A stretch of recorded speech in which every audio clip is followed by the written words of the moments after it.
They took my reputation. They stole my scholarship. They tried to bury me. But I'm the girl who learned how to bury them back, deeper. I am Zara Hale, and this is my revenge story. I grew up believing silence was safer than speaking. When you live in a small town where everybody knows everyone else's secrets, you learn quickly that the wrong word can ruin your entire life. My mother always warned me, never challenge powerful men, Zara. They don't like losing. I didn't understand what she meant until I turned 18 and found myself standing against the most powerful family in town, the Garrisons. They had everything: money, influence, a last name that could silence anyone. But the worst of them wasn't the father, the judge everyone admired. It was his son, Evan Garrison, the boy teachers adored, the boy mothers wanted their daughters to date, the boy everyone believed could do no wrong.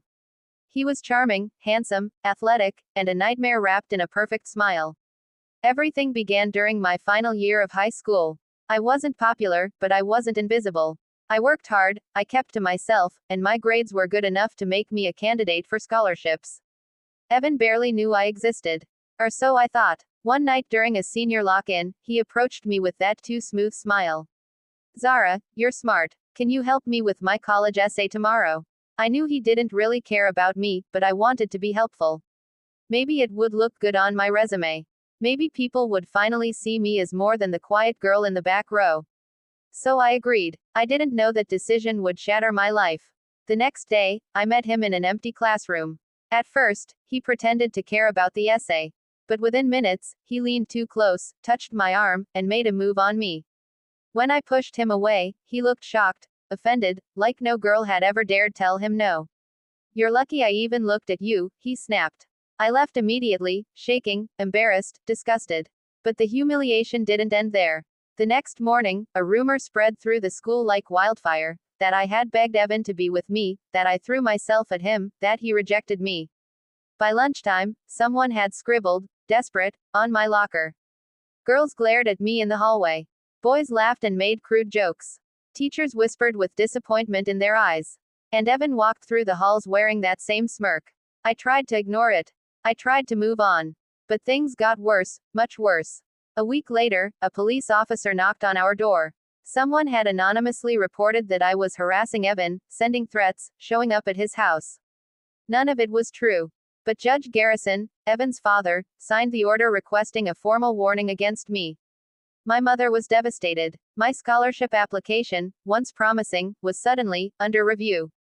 The whispers grew louder. The looks became sharper. I had become a villain overnight. That's when I realized something terrifying. Evan hadn't just lied about me. He used his father's power to weaponize the entire system against me. I felt powerless, small, destroyed. For 2 days, I cried. For 2 days, I hid. And then something inside me snapped. I was done being scared. Done being silent. If they wanted a war, they'd get one. What Evan didn't know was that when he stormed out of that classroom weeks earlier, he left his laptop unlocked. I'd memorized his password without trying, e.g. 22. And now, desperate and furious, I tried it again.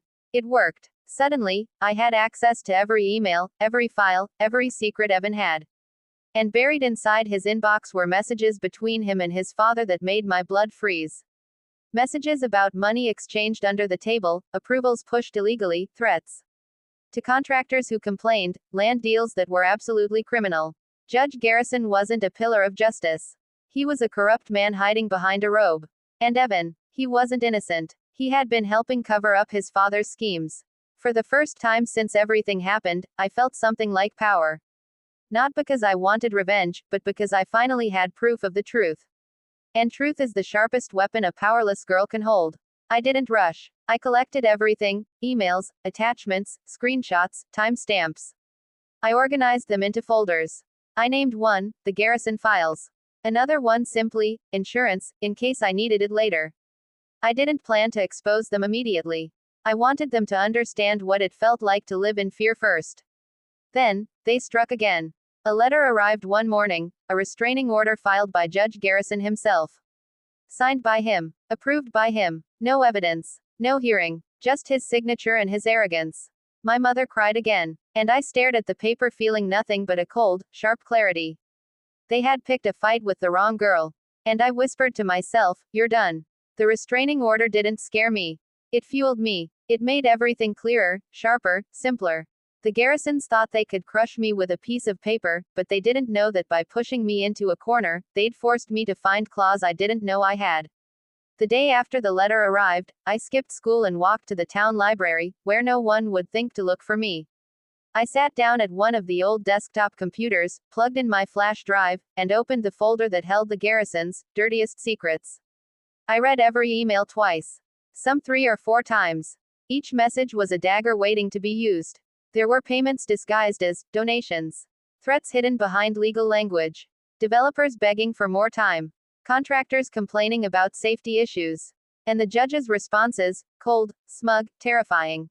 Evan wasn't just copying documents for his father, he was actively managing spreadsheets keeping track of gifts and favors. I printed a few pages and hid them inside one of my school textbooks. This wasn't enough to take them down yet, but it was enough to make me dangerous. That afternoon, I returned to school for the last period of the day. The halls felt different, whispery, watchful. People glanced at me like I was a ticking bomb, half in fascination, half in fear. Evan wasn't at school that day, which made my skin tingle strangely. Was he avoiding me? Planning something? I didn't have to wait long to find out. As I left the building, a black SUV pulled up next to me. The tinted window rolled down, and Judge Garrison himself stared at me with a polite smile that didn't reach his cold eyes. "Miss Hale," he said smoothly, a word. Everything in me told me to walk away. But I didn't. I stepped closer, close enough to smell his expensive aftershave. "You've been trying very hard to make trouble for my son," he said softly, almost sympathetically. "Rumors. Accusations. Checking into things that don't concern you." My jaw clenched. "Your son lied about me." He tilted his head. "Teenage misunderstandings. That's all it is. But you, Zara, you're escalating it. And that's not good for a girl with your future." It was a threat wrapped in sugar. He continued, "Your scholarship committee contacted me. I advised them to reconsider you, given your unstable behavior these past weeks." I felt sick. Blood roared in my ears. He had done it. He had stolen my future simply because he could. "That's abuse of power," I said quietly. His smile widened, amused. "No, dear, that's influence. Influence your family does not possess." He looked past me, his eyes returning to the road. "Go home, Zara. Be a good girl. Stop snooping. Or this will get worse." And just like that, he rolled up the window and drove away. I stood there frozen, watching the SUV disappear around the corner. For the first time, I truly understood that this wasn't just teenage drama. This wasn't a rumor gone too far. This was a powerful man eliminating anyone who could tarnish his perfect image. I walked home in a fog. But by the time I reached my driveway, something inside me hardened permanently. I would not let him ruin me. I would not let him dominate my life. And I would not let him bully my mother into tears again. That night, I sat at my desk and began building something new. A plan. A flawless, calculated plan. Not loud, not messy, not reckless, but surgical. I created multiple copies of the incriminating files. I uploaded one set to a cloud drive under a fake name. I mailed another USB to my aunt in a different state. I hid a third in the hollow of a paperback book on my shelf. If the garrisons tried to destroy evidence, I would still have everything. Then I started researching every single person who ever worked with Judge Garrison: clerks, lawyers, secretaries, campaign donors, property developers. The deeper I dug, the uglier it got. The garrisons had built their empire on intimidation and charm. And no one dared to stand against them because no one had proof. But I did. And one night, as I scrolled through files, I discovered something that made my heart stop. A storage unit rental billed to a fake company owned by the judge. A unit he visited twice a month. A place, according to security logs, that Evan had access to as well. Something told me whatever was inside that storage unit was important. Maybe evidence. Maybe a stash of illegal documents. Maybe something even worse. I didn't sleep that night. I stared at the ceiling, my mind racing. I knew the key to destroying a man like Judge Garrison wasn't just exposing one bad deed. It was unraveling the entire web. Showing the town that the man they worshipped was a fraud, strand by strand. But to do that, I needed more. And the storage unit felt like the heart of it all. 2 days later, I found myself standing outside the storage facility, hood over my head, hands shaking with adrenaline. I had a plan. A dangerous one. One that could blow up in my face if I made a single mistake. I waited until the manager stepped away for her lunch break. Then I slipped inside the office and accessed the digital panel.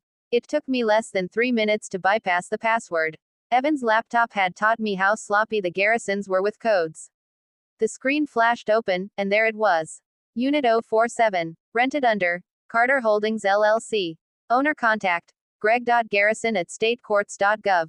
My chest tightened. It was real. Completely real. I printed a temporary access pass and slipped out the back door. The metal hallways echoed with every step I took. My footsteps sounded too loud, too risky, too close to getting caught. But I kept moving until I reached Unit 047. My hands trembled as I slid the pass and waited for the lock to click. It did. The door rolled up. Inside, stacked neatly in rows, were boxes. Dozens of them, each labeled with names, dates, case numbers. I stepped closer and picked up the top file from a box near the front. My blood ran cold. It was a case involving a man who had gone to jail for fraud 3 years earlier. A case Judge Garrison himself oversaw. Inside the box was evidence, real evidence, that would have proven the accused man innocent. The judge had hidden it. And suddenly, I knew something with absolute clarity. Judge Garrison wasn't corrupt. He was monstrous. I grabbed my phone and began snapping photos of everything. Box after box. Case after case. Ruined life after ruined life. My hands were shaking so badly I almost dropped the phone. Then I heard the sound that almost made my heart stop. Footsteps. Slow. Heavy. Approaching the hallway. I ducked behind the boxes, clutching my phone to my chest, barely breathing. The footsteps grew louder, closer, seconds from reaching Unit 047. And then a voice echoed. A voice I recognized instantly. Evans. I squeezed my eyes shut and prayed I wouldn't be caught. I pressed myself deeper behind the stack of boxes, hands trembling so hard I had to clench my fists to keep them quiet. Evans' footsteps echoed down the corridor, slow and unhurried, like someone who had been here many times. He paused just outside the unit. The shadow of his shoes stretched under the metal door, inches from my own. My breath caught in my throat. One wrong sound, one shaky inhale, and he would know I was there. He would know I had found everything. The door slid upward with a sharp metallic rattle, and I squeezed my eyes shut. Evan stepped inside, humming softly, completely unaware. I could hear him shifting boxes, flipping open lids, grunting with effort as he moved file after file. My heart pounded so violently I thought he'd hear it. Then he stopped. Dad's losing it, he muttered under his breath. Way too risky leaving this stuff here. Papers shuffled. When the election's over, we burn all of this. My stomach lurched. Burn everything. Destroy the files. How many lives had this man ruined to protect his own? I felt anger surge through my fear, a hot electric pulse that steadied my breath. A phone rang, making me flinch. Evan answered it. Yeah, no, I'm at the unit. Calm down, Dad. I'm checking the boxes now. She won't do anything. She's all bark, she's scared of you. I gritted my teeth, holding back a bitter laugh. If only he knew. The conversation continued. No, she didn't come near me today. Yeah, the restraining order worked. She'll stay in her place. He laughed, a careless, spoiled, cruel laugh. The same laugh he had at school the day he ruined my reputation. What's she gonna do? She's nobody. Those words didn't stab me. They carved something permanent into me. Nobody. Nobody. I realized then that Evan didn't fear me because he truly believed people like him could crush people like me forever. He believed his father's power protected him. He believed he was invincible. The footsteps started again. Evan closed the boxes slowly and stepped out of the unit. I waited until the door rolled shut completely and the echo of his shoes faded. Only then did I allow myself to breathe. I slipped out of the unit and made my way down the corridor in silence. Every camera, every shadow felt like a threat. But I kept moving. I pushed open the back exit door and stepped into the cold afternoon air. I didn't wait. I ran. All the way home. When I finally locked myself in my room, I sank to the floor, phone in hand, heart pounding as images of stolen evidence filled my screen. I didn't feel fear anymore. I felt fire. That night, I laid everything out on my bed, the photos, the screenshots, the copies of Evan's emails. It looked like the blueprint of a fallen empire. I realized the garrison's entire world was built on intimidation, lies, and manipulation. And I now held the thread that could unravel all of it. But I needed help from someone who wasn't afraid of the judge. Someone who hated him, or at least distrusted him enough to listen. That's when I remembered Mr. Keaton. He was an investigative reporter for a local independent newspaper. He'd written about small town corruption before, quietly, subtly, but bravely. He wasn't popular in town. He wasn't liked by politicians.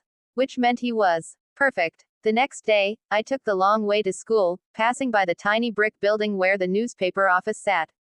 Dusty windows. A flickering open sign. Inside, stacks of papers and a coffee machine that looked older than me.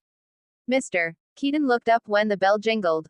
His eyebrows rose when he saw me, probably expecting a subscription cancellation or a complaint. Instead, I walked straight up to his desk and placed an envelope in front of him. I have something you need to see, I said. He opened the envelope, brows knitting together as he flipped through the photos. His hands stilled. His eyes widened just slightly, the way a seasoned reporter reacts to something massive. Where did you get these? He asked quietly. I swallowed hard. Some of it was leaked anonymously. Some of it, I discovered by accident. He studied my face, searching for cracks. Do you understand what you've brought me? If this is real, it is, I said. He tapped the desk thoughtfully, the weight of the situation settling in the room like dust. This isn't just a small town scandal, he murmured. This is criminal. I nodded. I know. He leaned back in his chair, exhaling slowly.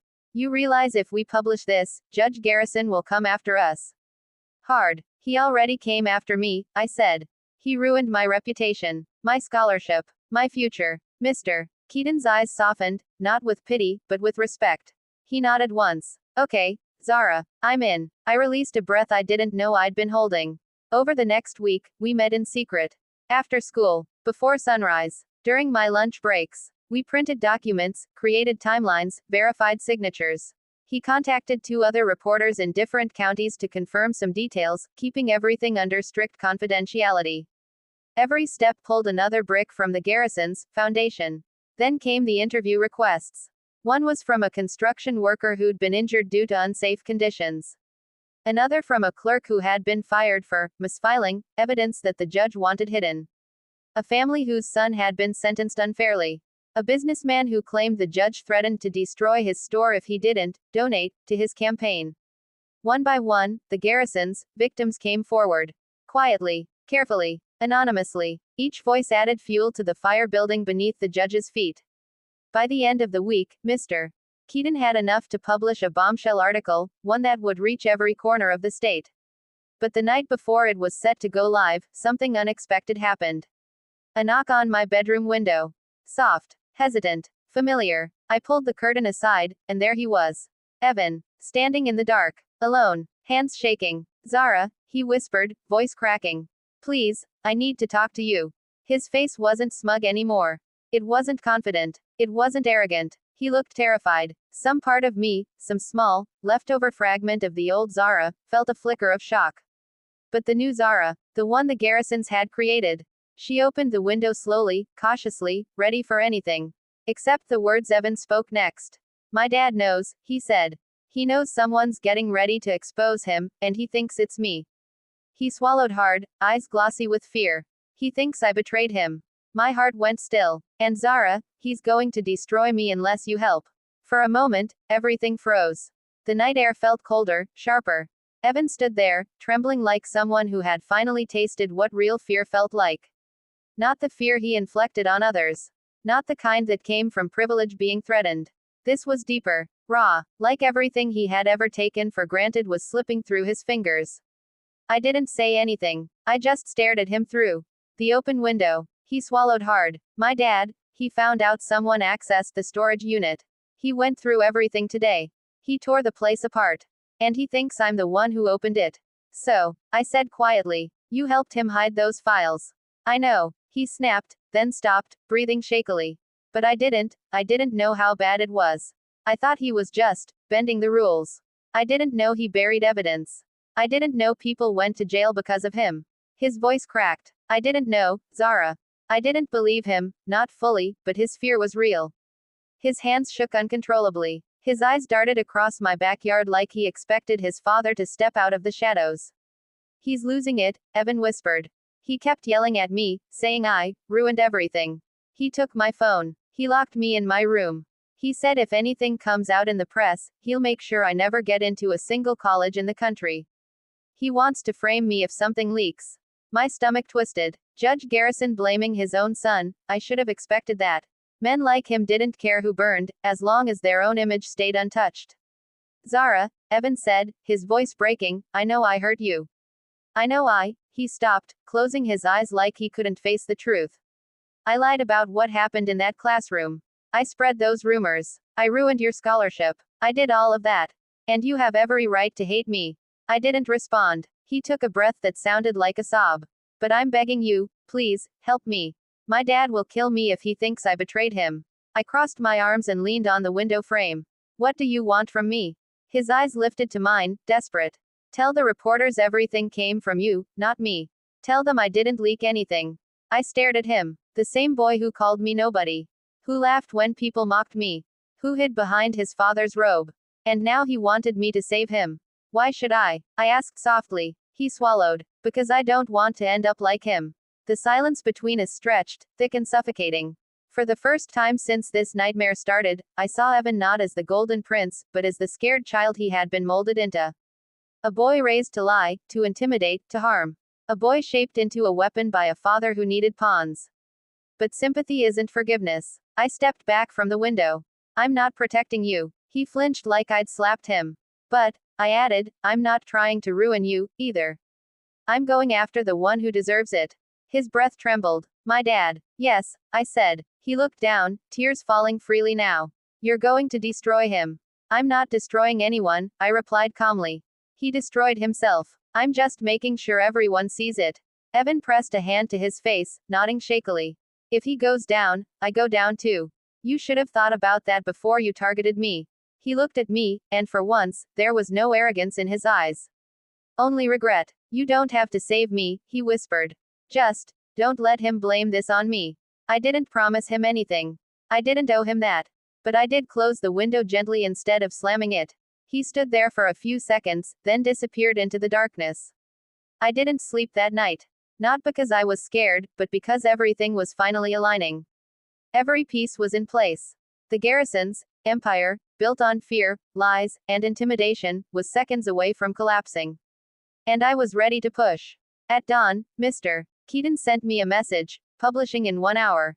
I got dressed, grabbed my backpack, and walked to the newspaper office. When I stepped inside, he looked at me with a solemn expression. Once we press publish, there's no going back, he said. I don't want to go back, I answered. He clicked the button. The article went live. Judge Garrison, years of corruption. Buried evidence. Tampered cases. Threats. Bribes. Illegal storage of confidential files. Screen caps. Photos. Timelines. Witness accounts. Everything. Within minutes, phones in the office started ringing nonstop. Reporters from bigger outlets. Whistleblowers. Lawyers. Angry townspeople. Curious politicians. The story spread like wildfire, first through the state, then across the country. An hour later, the police were at the courthouse. By noon, Judge Garrison was escorted out of his office in handcuffs. Students filmed it. Parents whispered. Teachers watched in stunned silence. For the first time in his entire career, the judge had no control, no power, no influence. His world had ended. And by evening, Evan's world changed too. He wasn't arrested, but he was questioned. Hard. His father tried to blame everything on him.